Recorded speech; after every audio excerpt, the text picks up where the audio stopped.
사랑해 I love you I love you 어떤 말을 원해도 난 이기까이 해줄게 我爱你我爱你 Te quiero Te quiero 너무 달콤해서 말이 맑아지가 아우 나우 나우 나우 나우 나우 나우 나우 나를 사랑으로 채워줘요 사랑의 배터리가 다 됐나봐요 당신 없인 못 살아 정말 나는 못 살아 당신은 나의 배터리 당신은 나의 배터리 You know my new romance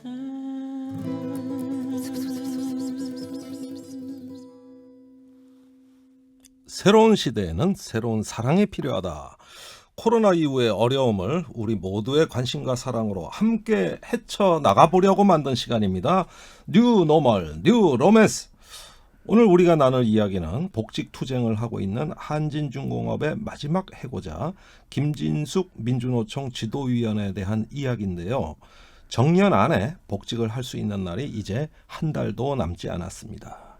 오늘 출연하시는 두 분과 김진숙 지도위원의 복직이 우리에게 어떤 의미가 있는 것인지 이야기 나눠봅니다. 먼저 김진숙 지도위원이 2011년 크레인 위로 올라갔을 때 하루도 빠짐없이 식사와 생활용품을 올려보내신 분이 있죠. 김진숙 지도위원의 예전 룸메이트 황일아 씨 어서 오세요. 네, 반갑습니다. 네, 그리고 한 분 더 모셨습니다. 사실 최근에 김진숙 지도위원의 암이 재발했다는 안타까운 소식이 전해지면서 많은 분들이 안타까워하셨죠. 그 사실이 알려진 날 김진숙 지도위원이 한 해고 노동자에게 편지를 보냅니다. 현대건설기계 하청업체에 용접공 일을 하시다가 해고되신 27세 변주현 씨입니다. 지난 8월부터 매일같이 농성 중입니다. 오늘 이 자리에 모셨습니다. 변주현 씨 안녕하세요. 네, 안녕하십니까. 두 분 처음 뵙죠? 두 분도 인사하시죠? 네, 안녕하세요. 반갑습니다. 네. 반갑습니다. 자, 최근에 김진숙 지도위원 암이 재발했다는 소식이 알려지면서 많은 분들이 지금 안타까워하고 있습니다. 황일아 씨는 계속 곁에서 간호해 주시다가 지금 방송하러 나오신 건가요? 네, 저희 일도 조금 하고 네, 예. 그러고 있습니다. 예, 김진숙 지도위원 지금 상태는 어떻습니까? 이번 주 월요일에 재발한 부위 암 수술이 조금 있었고요. 네. 다행히 전이는 없다고 들었고 대신에 이제 출근 투쟁 하시면서 사실 워낙 체력이 안 좋아진 상태에서 재발을 하다 보니까 회복하는 조금 시간이 아무래도 좀 걸릴 것 같습니다. 그렇군요. 목소리는 좋으시던가요?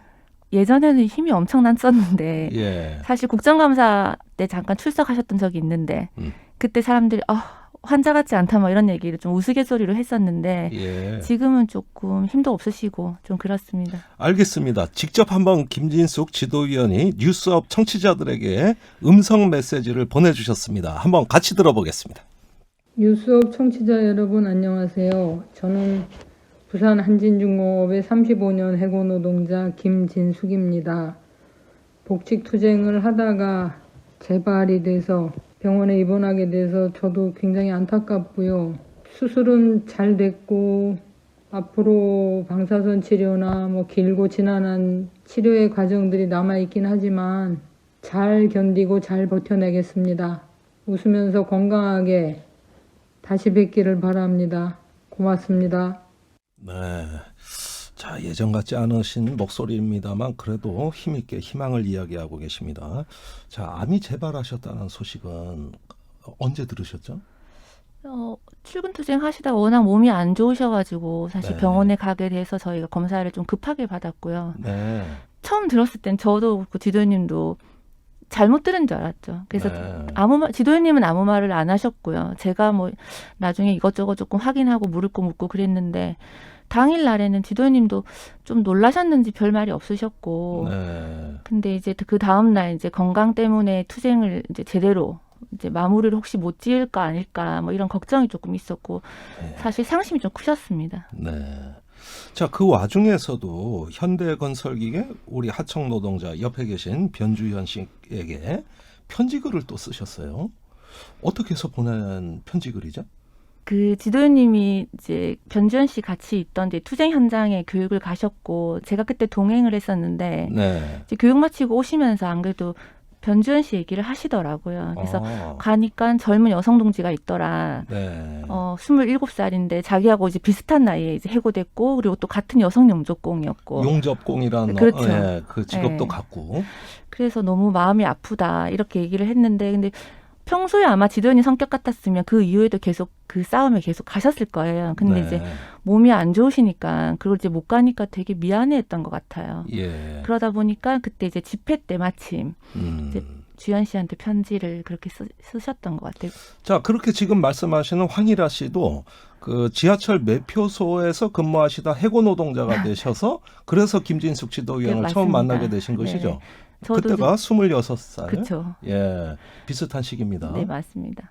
자, 우리 변주현 씨 35년 전에 그 똑같이 김진숙 씨 지도위원도 여성 용접공으로 일을 시작하게 된 거거든요. 네. 예. 그런데 어떻게 용접공 일을 하게 되셨습니까? 고등학교 때는 예. 이제 디자인을 전공을 했었어요. 디자인. 네. 그런데 이제 네일샵에서 일을 하다가 예. 오래 앉아 있는 게 좀 힘들어서 저한테 적성이 맞는 일을 찾아보던 중에 예. 중공업에 다니는 그 동생이 있었는데 술값을 예. 너무 잘 내가지고 동생인데 술값을 잘 내서. 네, 그래서 예. 너 어떻게 넌 돈을 이렇게 많이 버냐 예. 이렇게 물으니까 중공업을 다닌다고. 예. 그래서 여자도 일할 수 있냐 예. 물으니까 할 수 있대요. 예. 그래서 이제 22때 중공업 특수선에서 우선 전기 일을 먼저 했었어요. 전기를. 네. 네. 전기선을 연결하는 작업을 했다가 26에 이제 건설기계 들어와서 굴착기 용접을 시작한 거죠. 네. 사실 원래 남성들도 참 힘들어하는 일 아닙니까? 용접을 해보시니까 어떤 일이든가요? 처음에는 굉장히 어려웠어요. 이게 막 모양도 좀 누가 봐도 좀 막 삐뚤빼뚤하고 모양이? 네, 네. 좀 그렇고 막 좀 지저분해 보인다고 해야 되나? 어. 네, 그랬었는데 형님들이 정말 열심히 가르쳐 주셨어요. 예. 반듯하고 매끈하게 용접이 돼야 된다. 그렇죠. 이 뜻입니까? 예. 아, 되던가요? 지금은 이제 좀 한 1년 정도 하니까 예. 조금 이제 될랑말랑 할 때쯤에 이제 좀 이렇게 돼가지고 거기에 조금 내 마음에 들게 나온다. 이런 느낌이 들 때 기분이 어떠세요? 예, 그 안 그래도 그런 날이 있었어요. 있었어요. 예, 용접도 예. 보면 자기가 잘 되는 날이 있고 안 되는 날이 있는데 예. 한 날은 너무 잘 된 거예요. 아. 너무 뿌듯해가지고 제가 그걸 사진도 찍어놨어요. 아. 그러니까 막 잘 되려고 하던 터에 예, 예, 아, 해고되신 좀- 거예요. 쭉 이어갔어야 되는데 그렇게 아. 돼가지고 어쩌다가 해고되신 겁니까? 이제 형님들이랑 친해지면서 이제 시급이 얼마인지 예. 물어봤거든요. 예. 그러니까 너랑 별 차이 안 난다고 하시더라고요. 어허. 저랑 이제 10년이나 차이가 나는데 예. 경력도 많고 기술이 있는데도 별 차이가 없다는 말에 솔직히 믿지를 못했어요. 어허. 근데 이제 실제로 급여 받는 날 공수표라고 하죠. 예. 그거를 이제 숫자로 제 눈으로 직접 보니까 정말 그렇더라고요. 예. 근속 환자도 똑같은 시급 내지는 별 차이가 없는. 네, 차이가 예. 별로 없었어요. 알겠습니다. 그래서요? 그래서 이제 야간 뛰고 주말에 나오고 해야 300만 원을 이제 받을까 말까 했는데 저는 또 여자 혼자라서 야간도 안 시켜주더라고요. 예. 이제 잔업하고 토요일 하고 이러면 겨우 200 세금 떼면 이제 200 받을까 말까 했는데 그런 부담들 때문에 노동조합에 가입을 하게 됐거든요. 네. 근데 이제 거기서 단체 교섭 진행 중에 저희 업체만 이제 폐업 선언을 한 거예요. 알겠습니다. 자, 그렇다면은 노조를 만든 것이 어쨌든 폐업으로 이어진 해고의 이유가 됐다. 이렇게 말씀을 정리를 해볼 수 있겠습니다. 우리 황희라 선생님, 크레인의 김진숙 지도위원이 올라가셨습니다. 거기서 309일 동안 고공농성을 하셨어요. 자, 그때 그 음식물도 이렇게 올려 보내주시고 여러 가지 필요한 거 같이 함께 해주셨는데 그때 심경은 어떠셨습니까? 그때는 사실 투쟁을 계속 할 수 있도록 하는 게 사실 저는 제 역할이라고 생각해서 예. 일상적인 얘기들을 많이 했어요. 그러니까 예를 들면 내려오면 뭐 할까? 뭐 내려오면 목욕탕에 갈까? 뭐 아니면 이제 온천천을 좀 걸어볼까? 뭐 먹고 싶은 거 없어요? 뭐 이런 거 있잖아요. 예. 그러지만 또 이런 그 김진숙 지도위원회 투쟁을 세상에 알리는 일도 누군가 해야 됐잖아요. 아, 주로 트위터로 네. 하셨다고요? 맞습니다. 그게 그때 지도연님 정말 이게 기계치시거든요, 지도연님이. 기계치. 아, 진짜. 그리고 기계치고 뭔가 이제 바뀌는 거에 대해서 적응을 잘 못하셔서 그때 트위터를 조금 해보시는 게 어떻겠냐. 그리고 예. 이제 스마트폰을 처음으로 올려드렸어요. 아, 그걸 처음 다뤄보신 거예요? 예, 크레인 예, 위에서? 그렇죠. 그 제가 이제 스마트폰을 사서 예. 위에 이제 줄에 매달아서 제가 올려드렸어요. 네. 근데 지도연님이 이제 막 그거를 하루 종일 쪼물딱쪼물딱 하시더니 그걸 줄에 매달아서 다시 내리시는 거예요. 예. 못하겠다고. 못하겠다. 아, 그래서 안 된다. 용접은 잘하시는데 그러니까요. 스마트폰은 안 되시네. 안 된다고 다시 예. 하시라고. 그래서 다시 예. 줄에 매달아서 올려드렸는데 예. 며칠을 그렇게 하시더니 나중에는 잘 하시더라고요. 적응이 됐군요. 네. 그래서 트위터로 막 지금은 트윗 트위터의 날리고? 달인이시죠. 달인입니까? 아이고.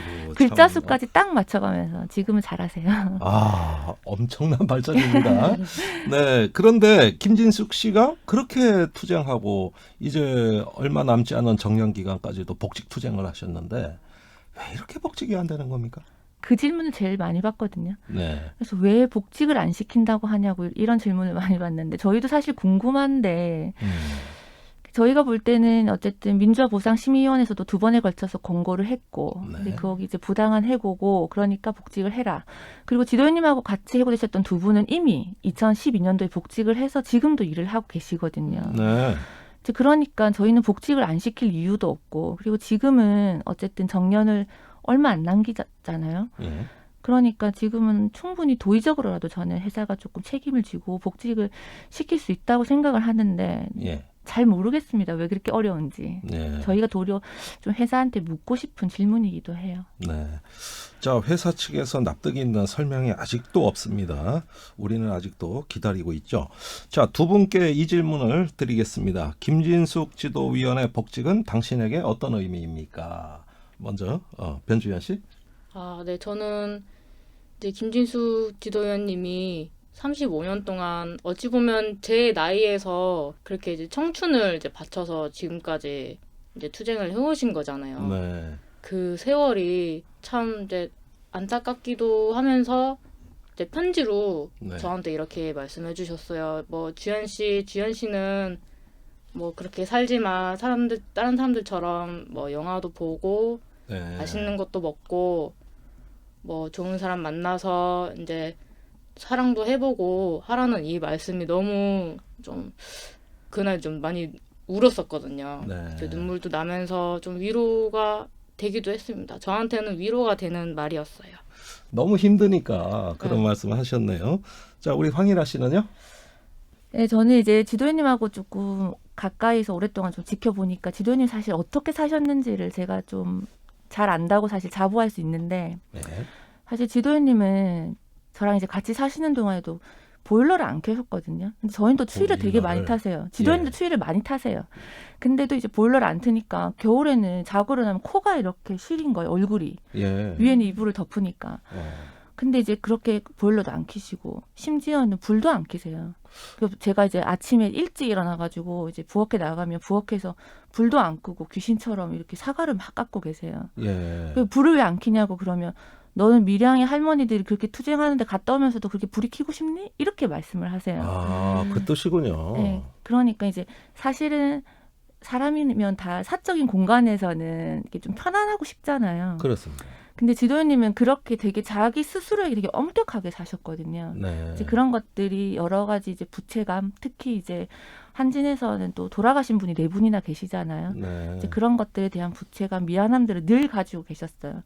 한 날은 제가 또 지하철을 타는데 라디오를 듣다가 그 최진희 씨의 천상재해라는 노래가 있는데 그게 나와서 제가 이제 이어폰을 빼서 귀에 꽂아 드렸어요. 이렇게. 예. 근데 지하철에 사람이 너무 많은데 거기서 우시더라고요. 그래서 제가 너무 당황해가지고 지하철을 둘이서 같이 그냥 목적지가 아닌데 내린 적이 있어요. 예. 근데 제가 내려서 가만히 생각하니까 제가 좀 실수했다 싶은 생각이 드는 게 저희 이제 2009년도에 김주익 그 지회장이 이제 크레인에서 목을 매서 돌아가셨잖아요. 네. 근데 이제 김주익 지회장이 가장 좋아하던 노래가 천상제였던 거예요. 그렇군요. 그러니까 이제 제가 이제 그걸 잘 모르고 그걸 들려드리니까 이제 그 생각이 나시는 거죠. 그러니까 늘 그렇게 사람이 늘 마음에 품고 살 수는 없는데, 네. 근데 그렇게 늘 마음에 품고 사시니까 어떻게 저 마음으로 저렇게 사시나 뭐 이런 생각을 사실은 하죠. 네. 그래서 이제 그런 것들 보니까 지도연님이 이제 어쨌든 35년의 세월을 그렇게 보내신 거예요. 네. 그러니까 이제 마지막 꿈이자 그 희망인 복직이 되면 그런 35년의 그런 좀 시간들이 좀 본인에게도 그리고 그걸 주변에서 바라봤던 사람들에게도 좀 치유가 좀 또는 위로가 되지 않을까 뭐 이런 네. 생각이 조금 듭니다. 아이고 알겠습니다. 그 김진숙 지도위원과 관련해서는 노래와 관련된 아픔도 많으시겠어요? 제 개인적으로 아픔이 있는 노래가 있습니다. 어떤 노래입니까? 제가 한때 그 응답하라 그 드라마가 한창 유행일 때 예. 그 청춘이란 노래가 좀 유행했던 적이 있어서 청춘. 네네 네. 그 언젠간 가겠지 이렇게 시작하는 김창완의 예. 네. 근데 그게 저는 노랫말도 그렇게 좋고 음도 되게 좋아서 제가 한때 그 노래를 많이 들었어요. 예. 근데 지도님이 한날에는 그 음악을 좀 그만 들었으면 좋겠다고 하시더라고요. 저는 그냥 듣고 넘겼죠. 예. 근데 들으면 들을수록 노래가 좋아서 제가 이제 핸드폰 컬러링으로도 설정을 한 거예요. 예. 근데 한날에 지도님 전화가 오시더니 노래 컬러링조차 이걸로 바꿨니? 이러면서 전화를 확 끊어버리시는 거예요. 화가 많이 나셨네요. 크게 싸웠습니다, 그날. 어. 근데 나중에 제가 뒤늦게 이제 그 청춘의 지도연님이 이제 가진 사연을 듣고 되게 미안했었거든요. 그러니까 네. 지도연님이 이제 그 김창완의 청춘이 이제 유행했던 그때 지도연님이 이제 수배 생활을 하셨더라고요. 네. 그래서 늘 도망 다니고 밥도 제대로 못 먹고 사람들도 못 만나고 그때 우울증이 있었던 것 같다고 하시더라고요. 네. 자기도 이제 뒤늦게 생각해 보니까. 음흠. 그래서 이제 그때 그 힘들고 어려웠던 기억이 그 노래를 들으면 생각이 났던 거예요, 지도연님은. 아 그렇군요. 네, 그러니까 저한테 이제 듣지 말라고 했는데. 예. 근데 또 그런 사연들을 저한테 일일이 또 얘기할 수 없으니까 아. 그냥 그렇게 말씀하셨던 거고 뒤늦게 제가 알고 그 노래가 조금 저는 생각이 나네요. 그러니까 그걸 모르고 싸우신 거예요.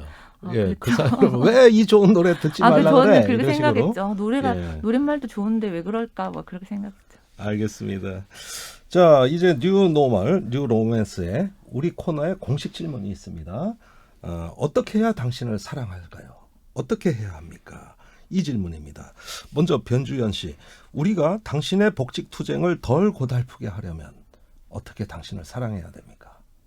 사람들이 이제 정규직하고 뭐 비정규직 이렇게 아예 차별을 하는 시선으로 바라보세요. 네. 그러니까 저 사람들은 왜 저러나 그러면은 뭐 이제 비정규직이 있으면은 그럼 비정규직을 안 하면 된다. 그러니까 그렇게 말을 이제 쉽게 하시는 부분이 저는 조금 상처가 이제 되더라고요. 네, 그 말이 상처가 되고. 네, 그래서 이제 뭐 정규직 되려고 그러느냐 하는 말들이 저는 좀 사람들이 쉽게 말을 안 했으면 좋겠고 네. 보다 이제 근본적인 원인을 예, 좀 이해하고 그렇게 바라봐 주셨으면 좋겠습니다. 알겠습니다. 역시 근본적인 이유는 정규직 비정규로 쪼개서 차별하는 네, 그런 그렇죠. 구조가 그런 근원적으로 시선들과 바뀌는 거. 구조.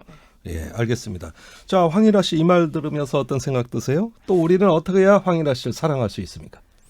저는 제가 가장 힘들었을 때가 어쨌든 해고됐을 때인데 그때 사실 지도연님이 많이 힘이 돼줬고 근데 지도연님이 사실은 같이 힘이 돼주는 방식은 그냥 같이 있어주는 거였더라고요. 제가 지나고 생각해보니까. 그래서 예, 아까도 말씀드렸다시피 뭐 비 오면 비 온다고 천막에 별일 없냐 이렇게 물어봐 주시고 예, 또 뭐 연말이면 연말이다 때 되면 때 됐다고 이렇게 막 안부 물어봐 주시고 좀 그렇게 늘 같이 있어줬어요. 그리고 특히 뭐 예를 들면 제가 사사롭게 이렇게 얘기했던 거 다 듣고 계시다가 제가 저 홍시 맛있어 보인다 막 이러면요. 예. 다음날 홍시를 사들고 오시는 거예요. 아, 그렇게 하시고 그리고 손편지 같은 것도 자주 써주시고 예, 늘 그렇게 가까이 있어주고 관심 가져주고 좀 그랬던 게 저한테는 힘이 많이 됐었는데 그래서 저는 지금도 코로나 때문에 일자리를 잃으시는 분들이 많잖아요. 네, 그래서 저는 그분들한테 조금 관심을 좀 많이 가져주고 또 같이 함께 해주고 이제 그러면 되게 힘이 될 것 같아요. 특히 그 김진숙 지도위원의 이렇게 손편지 네, 어떤 그 이렇게 전해준 말들에게 기억나는 게 있다면은 제가 개인적으로요. 예, 하나 소개해 주세요. 편지에 지도님이 똥강아지야 이렇게 쓰시거든요. 똥강아지. 근데 저는 그 말이 그렇게 정감 있고 좋더라고요. 아, 그래요? 네. 예. 뭐 똥강아지 아프지 말고 아. 화장실 잘 가고 뭐 이런 얘기를 들을 때 어떠세요? 그럴 때 되게 고맙죠. 사실은 어, 그렇게 이제 개인적이고 아주 내밀한 부분까지 예. 그렇게 챙겨주시는 거잖아요. 그래서 예. 좋아요. 편안하고. 그러면 김진수 씨가 꿈꾸는 세상은 정말 어떤 세상일까요? 왜 이렇게 모든 투쟁 현장 다니고 항상 남을 품고 있고 무언가 바라는 게 있으실 것 같아요. 제가 이거를 한 번도 지도님한테 질문을 해본 적이 없더라고요. 그래요. 근데 이번에 병원에 이렇게 누워 있으면서 제가 그냥 무심한 듯이 한번 물어봤어요. 네. 지도님한테. 그랬더니 지도님이 대답이 노동자들이 따뜻하게 밥 먹고 그리고 웃으면서 출근했다가 그 집으로 바로 퇴근하는 그런 세상? 병원이나 영안실이 아니고 이렇게 대답을 하시더라고요. 병원이나 영안실이 네, 아니고 그거는 아마 밥 제가 먹고 볼 퇴근하는? 땐 네. 지도님은 어쨌든 아까 말씀드린 대로 조선소에서 일하셨으니까 네. 그렇게 아침에 아무렇지도 않게 갔다 올게 하고 갔던 아빠가 다치거나 아니면은 죽어서 집으로 못 돌아오는 경우들을 또 많이 봤잖아요. 예. 그리고 또 어쨌든 노동조합 한다고 거기 4명이나 사람이 죽었잖아요. 네. 그러니까 사실 영안실에서 옛날 동료들을 만나고 이제 이런 경험들이 있으니까 그렇게 얘기를 하셨던 거 아닐까 저는 그렇게 생각이 들더라고요. 네, 알겠습니다. 영남대학교에 또 가신 일이 있죠. 네. 예, 이 이야기도 많은 사람들 가슴을 아프게 했는데 한번 소개해 주세요. 지도님이 제일 처음 암 진단받고 사실 2년 동안 사람을 안 만나셨어요. 그러니까 본인은 그렇게 어쨌든 그 나름대로 이제 운동도 하시고 열심히 사셨다고 생각했는데 그렇게 암이 걸리고 뭐 이런 사실에 되게 힘들어하셨던 것 같아요. 예. 그리고 또 이제 항암하시면서 사실은 또 몸도 많이 안 좋기도 했고 머리도 빠지고 막 이러면서 2년 동안은 거의 치과하다시피 투병 생활만 하셨거든요. 그렇군요.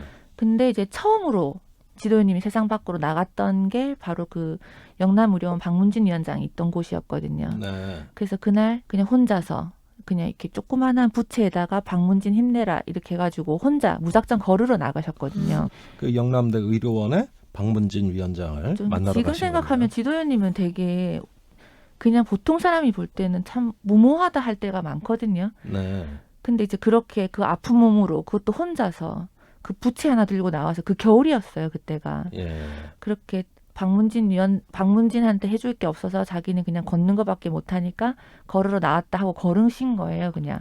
아유, 거리가 꽤 될 텐데요. 그러니까 부산에서 대구까지. 아주야. 그러니까 본인은 거의 뭐 이제 100km. 본인은 한 달 잡고 처음에 시작하셨다고 하더라고요. 네. 근데 어쨌든 소식을 듣고 다음 날에는 이제 그 한진중공업에서 같이 이제 노동조합 활동하시는 분들이 같이 또 결합을 해주시고 막 이러면서 10명이었다가 뭐 30명이었다가 뭐 50명이었다가 마지막 걷는 날에는 거의 수백 명이 같이 걸으셨거든요. 네. 그래서 그런 걸 보면 참 그 기적 같은 일을 많이 만드시는 분이다라는 생각이 좀 들기도 하고요. 와, 그렇군요. 네. 잘 이겨내시겠죠? 저는 잘 이겨낼 거라고 생각합니다. 네, 알겠습니다. 김진숙 지도위원의 35년 만의 복직을 우리가 같이 응원하면서 또 코로나로 인해서 또 코로나 이전에도 소리 소문 없이 해고되신 분들을 위해서 우리가 다 같이 응원합니다. 자, 이분들을 위해서 우리가 특별히 응원하는 신청할 노래가 있다고요? 이거는 지도연님의 신청곡이기도 한데요. 네. 정태춘 박은옥의 다시 첫 차를 기다리며. 아, 제가 이걸 신청하시길래 이유가 있냐고 물어봤더니 네. 그 새벽 첫 차 타고 출근하고 싶다고. 아, 그렇군요. 네. 알겠습니다. 이 노래는 잠시 후 함께 듣기로 하겠고요. 김진수 지도위원과 함께 해오면서 풍상을 같이 겪은 황일아 씨, 그리고 2020년에 김진숙, 바로 변주현 씨 두 분을 만났습니다. 두 분 감사합니다. 네, 고맙습니다. 감사합니다.